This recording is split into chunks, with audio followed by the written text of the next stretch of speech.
Hello, beautiful souls. Welcome back to my channel Psych Up with Ministry and to Bhagavad Gita series. तो इस video में हम बात करेंगे चैप्टर 2 श्लोक 23 से 30 तक।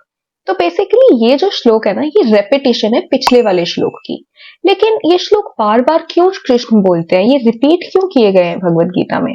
कृष्ण सेम बात बार बार इसलिए बोल रहे हैं क्योंकि वो हमें ये बताना चाहते हैं कि ये बहुत इंपॉर्टेंट बात है, इसे समझना बहुत इंपॉर्टेंट है।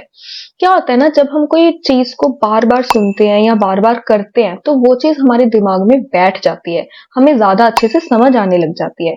And Krishna knows that this is called the law of repetition. तो फॉर एग्जाम्पल, अगर कोई भी ऐसा काम है जो आप बार बार कर रहे हो, चाहे वो आपके बिजनेस के लिए, आपकी जॉब के लिए, आपकी पढ़ाई के लिए, तो आप उसे जब बार बार करते हैं वो चीज आपको समझ आने लग जाती है। वैसे ही जो हमारे लिए इंपॉर्टेंट चीज है उसे कृष्ण बार बार गीता में रिपीट करते हैं। लेकिन ये 23 से 30 श्लोक के बीच में एक श्लोक 29 भी है, जिसमें उन्होंने थोड़ी सी एक नई बात की है और बहुत ही प्यारी बात की है। इसमें कृष्ण कहते हैं कि बहुत कम लोग ऐसे होते हैं जो असली में सोल और बॉडी का कनेक्शन समझ पाते हैं। लेकिन इसका मतलब ये नहीं है कि जो मेजॉरिटी लोग इस चीज को नहीं समझते या होकस पोकस मानते हैं, हमें उनकी बातों में आ जाना चाहिए। मैं आपको एक एग्जाम्पल के साथ बताती हूँ। सपोज करो एक साइंस टीचर है, वो अपने क्लास के सारे बच्चों को इक्वली पढ़ा रही है साइंस।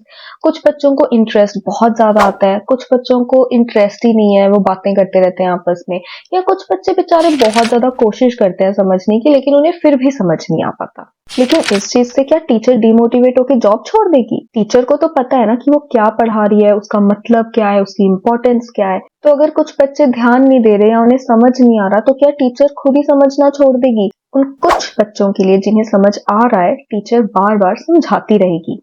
इसी तरह अगर हम गीता समझ पा रहे हैं या एटलीस्ट कोशिश कर रहे हैं, तो हमें उस चीज को कंटिन्यू रखना चाहिए। दूसरे लोगों की बातों में आके खुद गीता पढ़नी नहीं छोड़नी चाहिए। इनफैक्ट हमें गीता लोगों को भी समझाने की कोशिश करनी चाहिए। आगे के श्लोक समझने के लिए चैनल को सब्सक्राइब कर लो, ताकि ये प्लेलिस्ट आपके पास हमेशा सेव्ड रहे। और वीडियो को शेयर जरूर करना, क्योंकि आप जितना गीता के मीनिंग्स दूसरों के साथ शेयर करोगे, उससे कई ज्यादा आपको खुद को समझ आएंगे। तब तक के लिए जय श्री कृष्ण।